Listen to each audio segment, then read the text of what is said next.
Hey friends, welcome to the Divorce Clarity Studio on WGSN-DB, Going Solo Network radio, podcasts, and TV.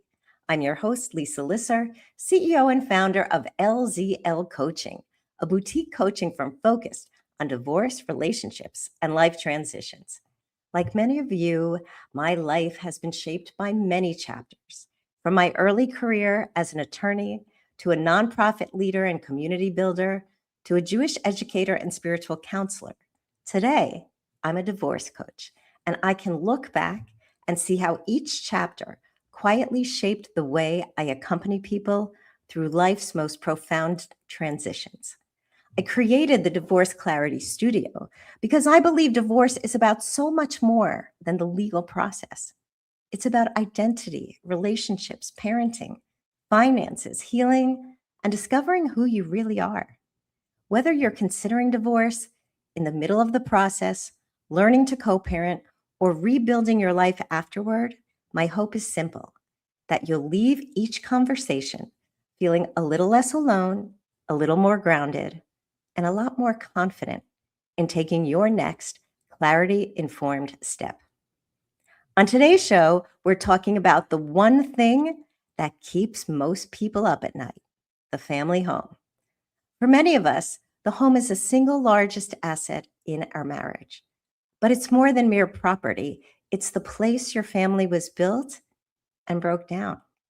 It's familiar and it holds memories. It's frightening to think of leaving. And for some, it's frightening to think of staying. And that's why I've invited Amy Slate, the Breakup Broker, to our show. Amy is a real estate advisor, educator, and founder of the Breakup Broker, a platform dedicated to helping women navigate one of the most overwhelming aspects of divorce and separation, the house. Drawing from professional expertise and personal experience, Amy helps clients understand their options. She's a former educator with a doctorate in education, so we can call her Dr. Amy, and more than 80 million in real estate sales. She combines empathy, strategy, and practical guidance to help people make confident decisions during life's biggest transitions. Through the Breakup Broker, she works with women across the country, providing clarity, resources, and support at the intersection of divorce, real estate, and financial independence. Amy, welcome to the Divorce Clarity Studio. I am so excited. Feels like a weird word to use, but honored to be here and to be able to share kind of my guidance and thoughts and ideas with you and your audience. Oh, I'm so glad to have you. So we met probably about a year ago through the Fresh Starts Network, which is an incredible platform that helps people going through divorce find the right professionals and register for the things that they're going to need when they launch their next chapter. It's a really unique platform and so heart-centered about the challenges and struggles about divorce. So when we first met and you talked about your business, the Breakup Broker, I was really curious. And I've been wanting to bring you on, so I'm glad you're finally here. But one thing I want to start with is you are a former educator with a doctorate. And that is powerful. You know, I have a master's in education as well, and there's something about being in the teaching and learning field that really resonates in this divorce space where we all feel like we don't know what we need to know. So how did you move from education to real estate? And You want just all those dirty details, huh? Bring it on. And I kind of go like this, so feel free to bring me back and ask clarifying questions as needed. So let's see. I was in education almost 2 decades and got a little burnt out. And my then husband, that's an important fact for later, said, we've been investing in real estate. At that point, we had gotten some, rental properties, and I don't want to say flipped, but bought and fixed up and sold. And he said, I think you would be good. So I said, okay, we'll give it a whirl. Got my license, jumped in with both feet, and it was great. And It was good. It was great. I was successful. I was doing the things a real estate agent should do. And I was helping clients, and it was lovely. There was always a piece that was missing. And I think coming from an education space where I was always helping and empowering, and there were so many aspects of my education life that I wasn't getting in real estate until about 2.5 years ago. That same husband decided he didn't want to be married anymore. And so I was faced with divorce and division of property and all the things, and realized quickly that there was no one here to help. There was no one to really talk me through, here are your properties, here's what we know about them, here's what we know about your life, here's what we know you want to do next. What are the best decisions, right? Plenty of agents, and I know I just jumped into the genesis of the Breakup Broker. Yeah. Plenty of agents who will help me sell a place, but nobody actually doing the conversation, the early stage conversation. So education, real estate, Breakup Broker, that's kind of my timeline. That's really amazing, because what I have found is that being an educator, you're automatically a mentor. You're trying to help people move into their next iteration of themselves, whether it's learning how to read, learning how to do math, learning a spiritual practice, or learning about divorce. Like you're taking people who are grasping for information, and you're not feeding them information, you're guiding them toward the information they need. So yeah, you're Yes, and pointing at me. yes. That just made me think of a thing. There's a phrase in education we say, you don't want to be the sage on the stage, kind of just spewing information. You want to be the guide on the side. So you want to be there to hold their hand through the process and give them the information they need to make their decisions and keep moving forward. I used to joke, I taught middle school French. I mean, what on earth, right? I've got 12-year-old hormonal maniacs and I'm working on verbs. And I used to say, like, I actually don't care if they can conjugate a verb 20 years from now. I want them to be good humans. I want them to Yeah. learn how to be, good decision makers and be team players and all the things. And so it's just life skills and helping them become better people and build amazing lives. And I kind of feel that way with the Breakup Broker too. Yeah, I'm sure that you do. And you took my phrase, which is, as an educator, I learned, did I want to be the sage on the stage or the Mhm. guide on the side? And in my work, I constantly talk about being the guide on the side. You are allowed to have a guide on the side. You Mhm. don't have to do this alone. And Right. so let's talk about the Breakup Broker. So what actually is it? Now, when you described it to me, I was like, wow, this is big, this is different, it's unique. So tell us more. Sure. So, like I said, when I was going through it, there was no one who I felt I could have a conversation with who knew real estate and all the nuances and all the kind of stuff around that, was empathetic and a good listener and could guide me. Again, plenty, and no shade on my colleagues in the real estate industry. That's not what they signed up to do, right? Um, and so I just kept thinking, like, why is there no one who can talk this through with me? And simultaneously, I'm in the divorce Facebook groups and I'm seeing women ask questions. What do I do with the house? What do I do with the house? And other people chiming in saying, do this, do this, do that, do that. And all well intentioned, but every situation is so incredibly unique that what worked for Susan in Dallas might not work for Christine in Chicago, who's got 3 kids and has been a homemaker. And like, there's just so many factors and variables. And truly, like, I woke up one day and I said, I'm going to fix this. And the Breakup Broker like came to me in a dream, and I started building it, and I kept telling myself, this is crazy. I don't think there's a market for this. And lo and behold, there is a market for this. So yeah, the Breakup Broker is exactly that. I'm a real estate expert who gets it, who's been through divorce, who's an amazing listener and guide.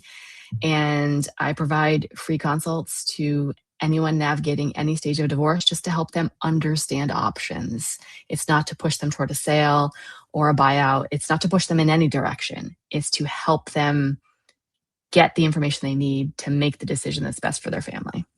Right. So what it sounds like is you are a party that has no stake in their decision. You have no stake in their life. You just want them to make the best decisions for their life and their family. And that's Exactly. different, like when you're a broker and you're trying to become the salesperson on a piece of property, you do have a stake. Mm-hmm. So there's a very different perspective that you come with, and you do it complimentary. Yes. And that is also unique. So how is this a business? My student loan servicer will ask the same question someday.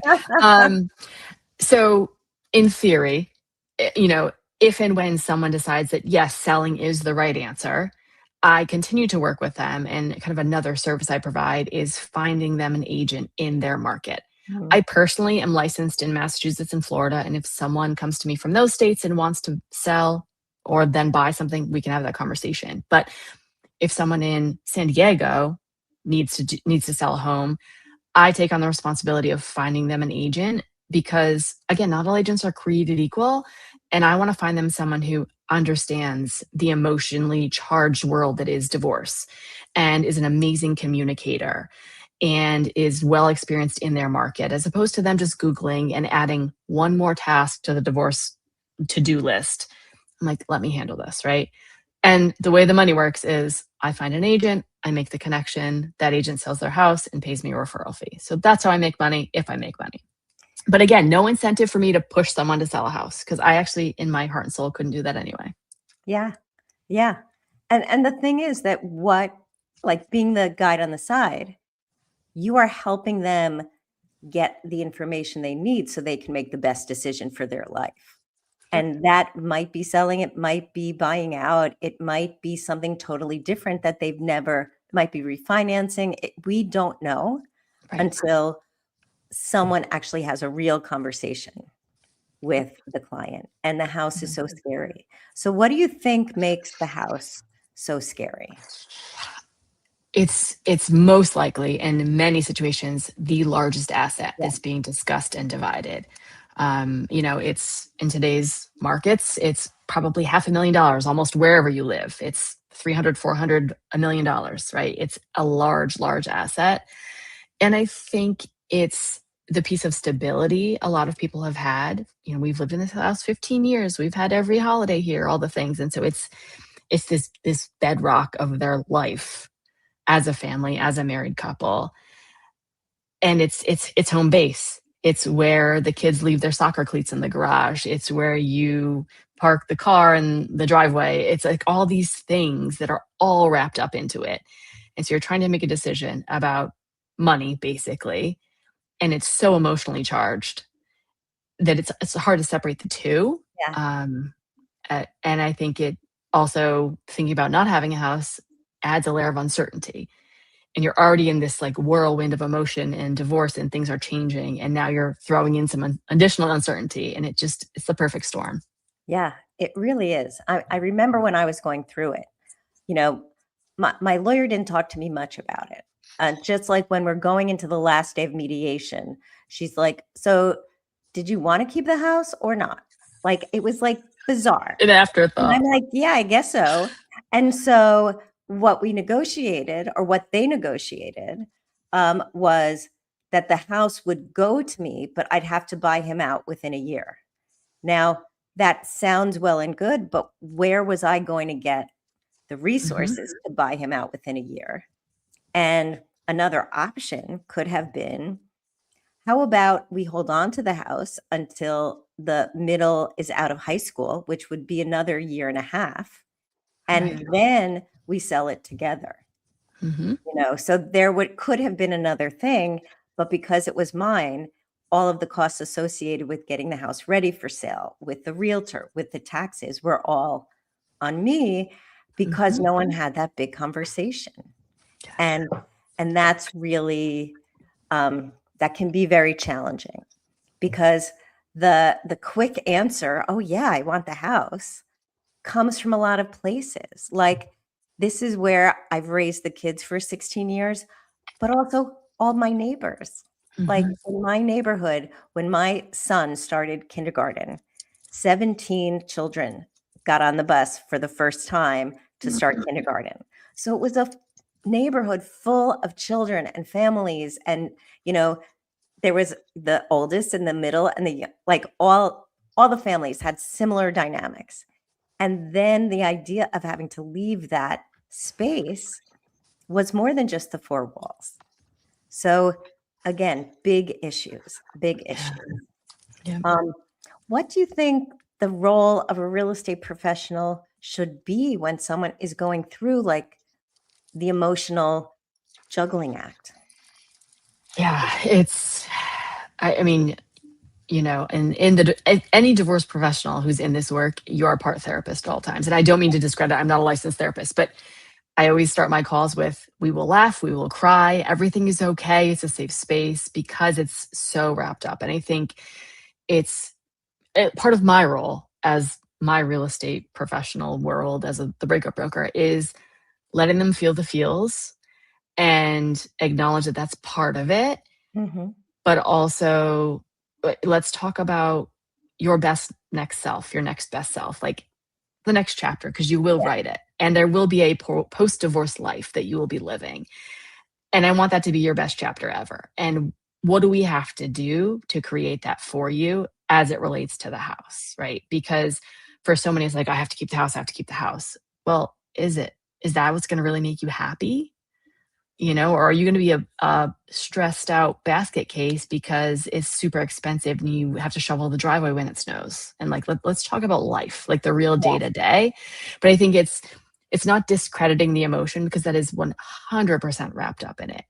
It's allowing them to see, like, yes, it's okay to feel the feels, but let's also think practically.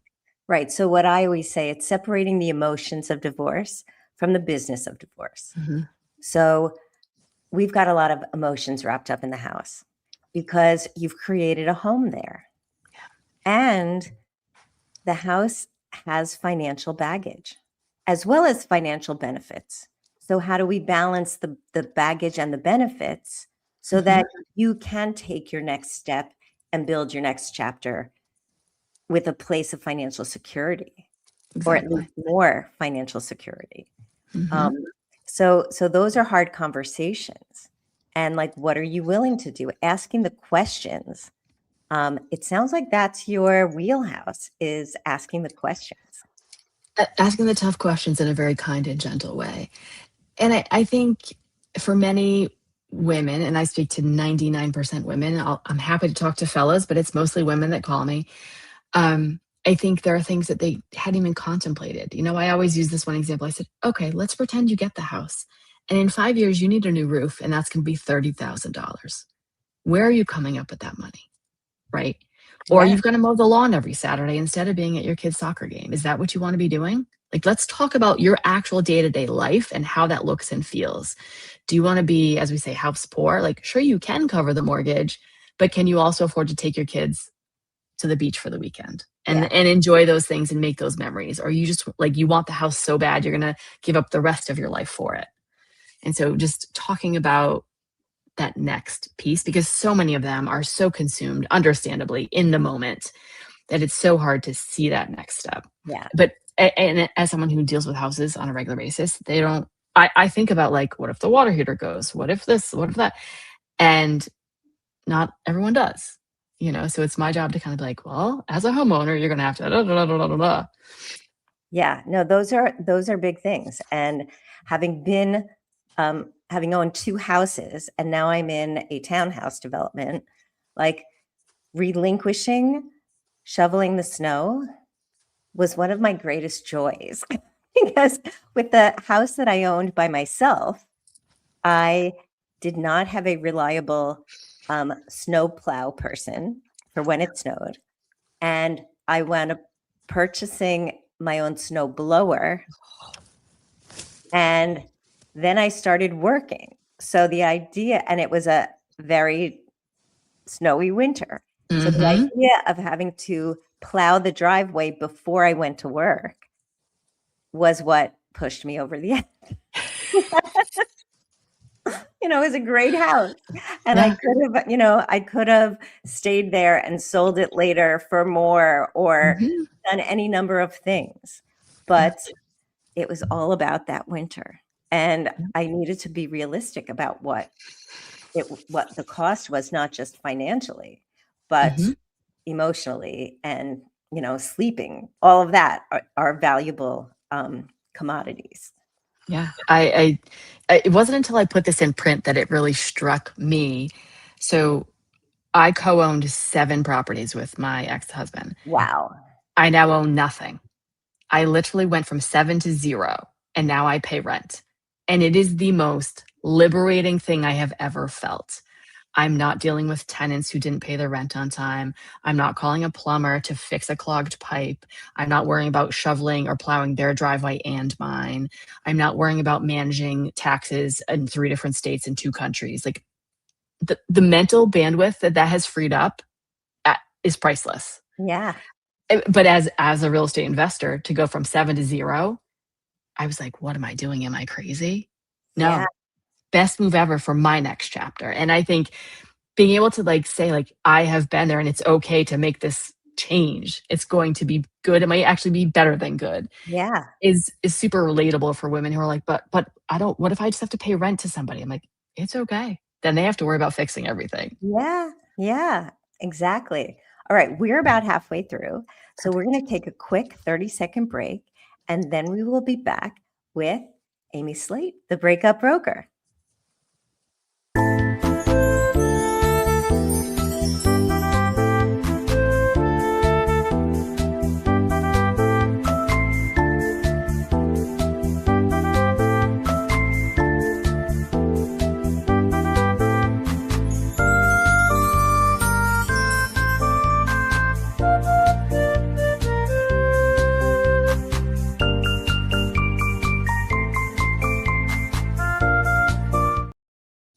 And we're back with Amy Slate, the Breakup Broker.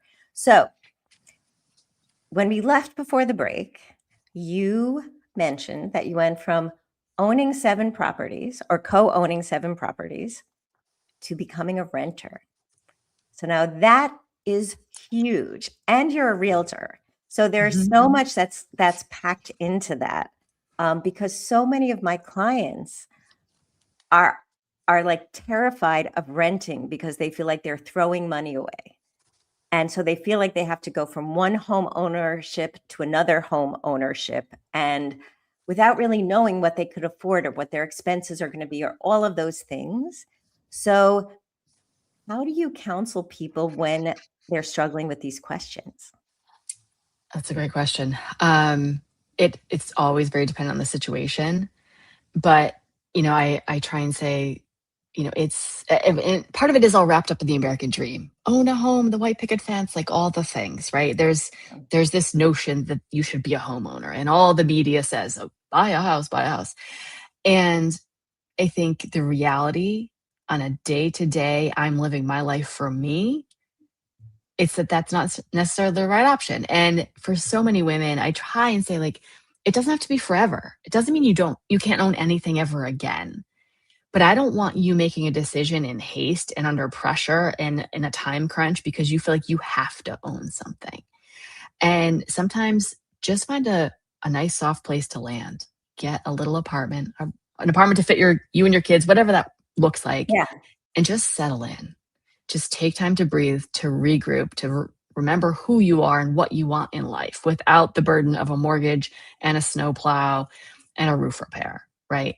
And I think when I kind of phrase it as like it's just your soft place, your little feather nest to land in Mhm. temporarily and figure it out, that sounds calming and comforting. And don't get me wrong, like I have aspirations of buying something again in the future, but because all my money didn't get tied up in buying some house I didn't need in the moment, I might buy a little beach cottage. Like, who knows what my next step looks like? Ooh, I like that idea, beach cottage. That really Right. works for me. Um, when I think about all of this, it's like this idea of a soft landing in a rental. Some people don't feel like they can like nest and create a home in a rented apartment, but you really can make a home anywhere you decide to land. Yes. Um, Yes. Yeah. Sorry, I Go keep ahead. interrupting you because I get so excited about these Yeah. questions. I will never forget when I moved into my rental and I had my own little office space. It actually was a walk-in closet that I converted to my office because I had limited space and I did what I could. And in my married life, our house was gray walls, grayish, not even gray, like a very faint hospital-esque feeling. Everything was very bland. I moved into that little office and I hung peel and stick bright pink floral wallpaper. And it brought me so much joy every time I was on a Zoom and I saw it in the background. And like that soft landing, that space that is entirely yours and you can decorate as you wish. And yes, to your point that people don't think they can nest in a rental, there are so many YouTube videos out there about renter friendly decor ideas and things you can do that don't like disturb the rental. I've seen people transform spaces that are rentals. So you can do some incredible stuff. Yeah. And I'll tell a story. I have a really good friend. We divorced around the same time. And she felt a lot of pressure to sell her house and had to agree to it. This is a person who always had owned properties, like her Mhm. family owned property. And so she went from one style of house in our town to a smaller house in an older neighborhood in town that had 8-foot ceilings instead of 10-foot ceilings. And she was never happy there. Even though she made it beautiful, she had the most incredible design sense. It was a beautiful home, but she never could feel at home. So 2 years later, she sold it, and because she always wins at real estate, she made $100,000, and then she rented a house so that her youngest could continue going to school in the same town. She never committed to it. I mean, she still had her beautiful furniture, but she didn't paint the walls. She didn't do this. It wasn't a brand new kitchen. And she felt so much more comfortable Mhm. because she wasn't pressured. Yep. And she was able to move from there to homeownership, where she felt it was on her own terms. Mhm. And that's a really powerful thing. Is so much about divorce. You feel like it's not on your own terms. Mhm. So to be able to release the pressure to buy a place and lean into the freedom of renting. People say in their minds, "Oh, I don't want to always be moving around." Well, you're not always going to be moving, but Mhm. you need to move sometimes. Yep. And Yeah. it's a really interesting space to be in. Absolutely. And, again, there's no one size fits all answer, but so many times it is just rent and settle and collect your breath and figure out your next steps. And in today's real estate market, inventory has been limited for years. There's just not a lot to buy. So you're almost like feeling pressured and settling because you can't find your dream house. Whereas if you rented, you could just wait and shop for years until you find the one. Yeah. And my experience when I was in the house market was that nothing was right until one thing was right. Hmm. Like, it's like when you're dating, like nobody's right until you find the one. Yep. So it feels like nothing's out there, but you will get to that place. Hmm. Um, what do you think puts people in that space? Is that I have to sell or I have to buy? Like, what other conversation can people be thinking about? I know we've talked about rental, but you know, what kind of creative options do you sometimes give to people who, need something different? You'd be surprised. I mean, every day I think I've got it figured out, and then I talk to someone else, and the gears start turning, and I'm like, "Oh, what about this? What about that?" So I've come across situations where they may own a two-family rental, and they currently live in one, and a tenant lives in the other. And there's a world in which spouse A stays in one and spouse B moves in the other. So you're still under the same roof. Your kids go right back and forth, but you have your own space, right? That's an option. Another option, there was a couple who had a home on a huge piece of property, and there was talk of kind of chunking off a piece of property and her building a little, I don't want to say tiny home, but a smaller home on that piece of property. And that's where she would live, again, for ease of, childcare and Yeah. things like that. Um, there's also, I'm sure you're familiar with the nesting, where the Yeah. home stays the main kind of hub and the spouses go off to their respective apartments when it's not their kid time. that's an option. I think in this market, particularly with things being so expensive and interest rates what they are, you really do have to be creative in the solutions. There's also the delayed buyout where, as you've been saying, like, spouse A stays in the house with the kids till the youngest one graduates high school or whatever that looks like. But yeah, there's all kinds of options, especially with lots of new ADU laws and tiny houses and all the things. You can really get creative. You can get creative. So when a person isn't ready to make decisions, how do you counsel them? How do you guide them toward, okay, you don't have to make every big decision, but let's see what are the decisions we can make right now? I try and do a lot of information gathering and let the information kind of guide them, right? So I always say, all right, we've got 3 big buckets. One is logistics. Where do you work? Where do your kids go to school? Where's your support system? Do you need to stay in this house, in this neighborhood, in this town, in this state? Like, let's figure out that piece. I've talked to plenty of empty nesters who are like, I have no reason to stay in Springfield, Illinois. I can go to San Diego. I can go wherever I want. Like, my kids are grown and flown. I'm out of here. And so we start talking logistics because that's just one very non-emotional, concrete, like, where do you work? Where do kids go to school? Like, those are facts. There's not emotions wrapped up in that, hopefully, right? So that's one. Second bucket is finances. Do you work? Do you have an income? Can you afford this house as is? What does that look like? Can you afford to buy out your spouse if you do want to stay? Like, numbers are numbers. We can get emotional about it, but at the end of the day, numbers are black and white.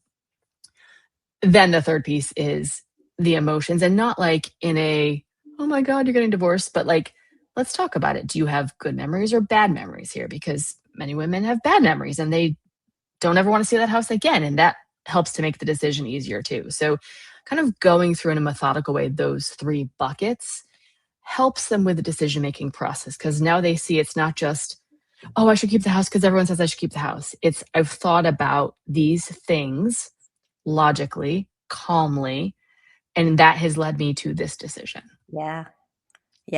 That's how I approach so many divorce decisions with my clients. I'm like, let's go through different iterations of what might happen, different options. What would it look like if you kept the house? What would it look like if you sold the house? What is your time frame? What's most important to you and your kids? And so often people think that I have to stay in the house because the kids need to be in the house. And maybe we're reading it wrong. Maybe the kids need security, but security by feeling that you're confident and you're okay. Like, there's all different ways to figure this out. So it's hard to believe we're getting close to the end of time, but if there's one thing that you wish every person going through divorce understood before making a housing decision, what would that be? This is a hot take. I think a lot of spouses who are not amicable, let's say, come at it with these, I'm going to take them to the cleaners attitude. And that does no one any favors, particularly around the house, because it's often like, I'm going to get him or her, and that means I'm going to keep the house just to feel like they won.